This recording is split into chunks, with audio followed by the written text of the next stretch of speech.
Hi, my name is Phil. I like to talk about politics, and this video I'd like to discuss the last emblem of influence that the UK really truly has in the world and how we may be about to lose even that. But first, if you'd like to see more of my videos, then please subscribe to the channel and click the bell notification icon.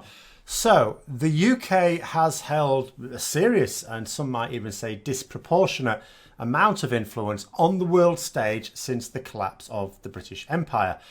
Since Brexit, we have lost a number of positions of direct influence, most notably a seat on the EU Council table, which of course we knew we were giving up, and not just any seats, one of the three big ones, but also the loss of seat on the International Court of Justice, which we most certainly did not think we were signing up to. In fact, I remember when we lost our seat on the Court of Justice, Brexiteers at the time were saying, well, we'll always have our permanent seat on the UN Security Council, and that carries with it an awful lot of power. Yes, it does. But it seems that the seat may not be as permanent as we, and certainly they, think it is. At present, of course, there are 5 permanent members, with other members on a more temporary basis. You've got the US, Russia and China, and they are all powerful enough to hold those positions in their own right. Attempts to dismiss those nations would be counterproductive. This is why the US, China and Russia gets to behave, and it's not fair, but it is the reality of international politics. They get to behave in the most appalling ways imaginable. The US, again, flexing their credentials recently. Russia have done the same. China have done the same. The reason is, what are you going to do about it? Ultimately, what are you going to do about it? If the UN took action against them or chucks them off the Security Council, then the UN will become much weaker, because then those nations would just do what they wanted anyway. You wouldn't be able to constrain them at all. But the other 2 nations, the UK and France, are not necessarily powerful enough in their own right. France is very likely to retain its position because it will now be the EU's only representative on the permanent Security Council, the permanent seats of the Security Council.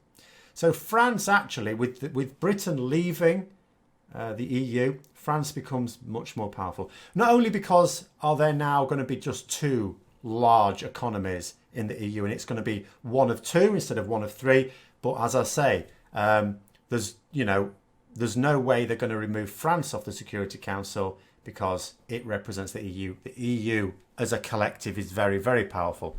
So yeah, the positions that we've held, particularly France and Britain up to now, are effectively because of our historical roles in the aftermath of the Second World War, of course.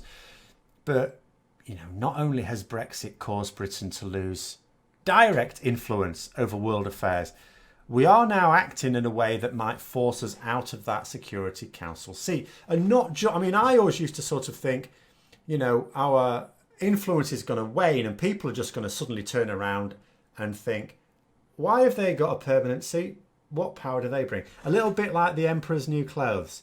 Some point, someone is just going to look at it and go, yeah, they've got nothing. Why are they on that seat? And in this particular case, it's all related to the Chagos Islands. Now, we don't need to go into the technical details of the rights and wrongs of the dispute between the UK and Mauritius, who claim the islands. No need for the usual nonsense people spout about the British Empire as if it still exists. It doesn't still exist, and that applies to people on both sides. Forget about any issue of Britain being an empire. It's not. There's no need for armchair lawyering on this either, because it's clear, it's simple. The UK is holding these islands unlawfully. That has been determined by the International Court. The UN have demanded that the UK come to an accord with Mauritius, and our deadline for that was actually last November.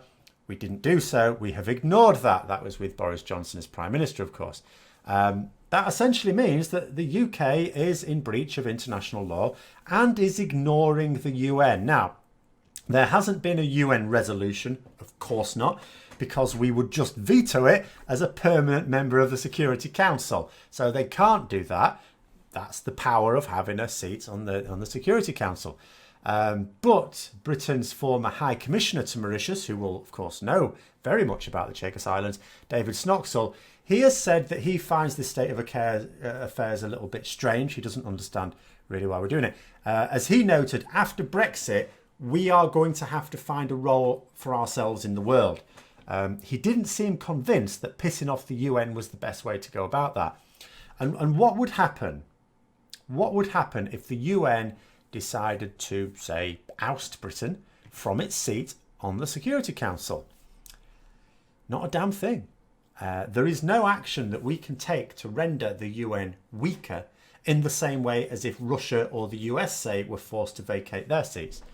And that is something you really need to think about. Let's say you are someone who believes in Brexit and insists that Britain has power in the modern world and we can make it on our own, that sort of thing. What power do you think Britain has? What can we do? Our economy isn't large enough to force other powerful countries to do what we say in the same way as, say, the US can. Consider this. When Trump pulled out of the Iranian deal, he issued sanctions against Iran. Now, those sanctions didn't just extend to American companies. It extended to all companies.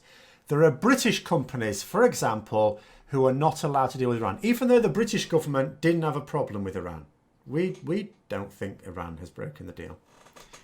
But British companies still couldn't, because if we dealt with Iran, we wouldn't be breaking, or those British companies wouldn't be breaking the law. But America would basically blackball them, for want of a better term. It would not allow them to have anything to do with American companies or American banking. That's the power that the US has. It can put sanctions unilaterally on a country for whatever reason, political reasons in this case, and it can insist that others do as well. No legal framework for this. They just say it. The president just says it. This is not an international agreement. He unilaterally says it. That's the power that the US has. Russia and China have similar levels of power. The UK doesn't. If the UK has a problem with a country, we could apply sanctions, I suppose, ourselves, although, again, international courts would get involved and find against us. We certainly could not force other countries to do the same. They'd laugh at us, quite frankly. And, our military is not powerful enough to bully our way around the world anymore. We're not a cybersecurity threat particularly. We are a quaint little island going through a little bit of a fascist phase at the moment. That's what we are. Comes to us all, apparently. Hopefully we'll get it through quicker than some. But we certainly are not anything to threaten the world with. We haven't got anything. And it's not like we're holding on to that seat because there isn't anyone else obvious to give it to. There are several that could. Now, remember when I said we lost our seat on the International Court of Justice? So on that occasion, our loss was India's gain. India is a power growing very rapidly. It's, of course, has a huge population, but it's emerging as a very powerful nation. It's now potentially powerful to warrant serious consideration as our replacement on that permanent seat for the Security Council. You know, the Prime Minister of Mauritius has said, with regard to this dispute, that he might bring charges of crimes against humanity against the UK. Now, that sounds like it could be far-fetched. At the end of the day, this is a dispute over an island, isn't it? And it's not quite. It all resulted from a bit of jiggery-pokery before Mauritius and various other islands around there got independence. So we sort of retained the Chagos Islands. And essentially what we did was force the mass deportation of an awful lot of people living there to make way for a US military base. Mass deportation of people from their homes was one of the central planks of the Nuremberg trials. It was one of the crimes against humanity that was effectively created out of the aftermath of the Second World War. So the very thing that basically gave rise to the International Court of Justice and the formation of the UN Security Council in the first place, really, we are accused of engaging in. And if found guilty, then, you know, surely, I mean, I'm not an expert in these matters, but surely the UK could really lose its place.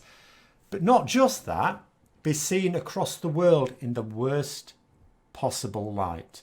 And, you know, not really the impression we want to be giving when we are shedding what power we had just a few short years ago. You know, and finally, it should also be borne in mind that all of this has come because of the lies that Conservative politicians have fed to the British people. Other political parties are not in agreement with our behaviour here. Granted, you know, other political parties have sometimes been in favour of dodgy things we've done, but not in this case. The Foreign Office have responded by saying absolutely ridiculous that we might lose our seat as a permanent member of the Security Council. They pointed out it has that word permanent. Do you want us to explain what the word permanent means? But, and the British government should know this better than anyone, politics can change the meaning of any word. And also, there is no such thing as permanence in politics. So I hope you found the video interesting. If you did, don't forget to click the like button. If you'd like to support the channel further, then please also click the Patreon link for details. And until next time, I'll see you later.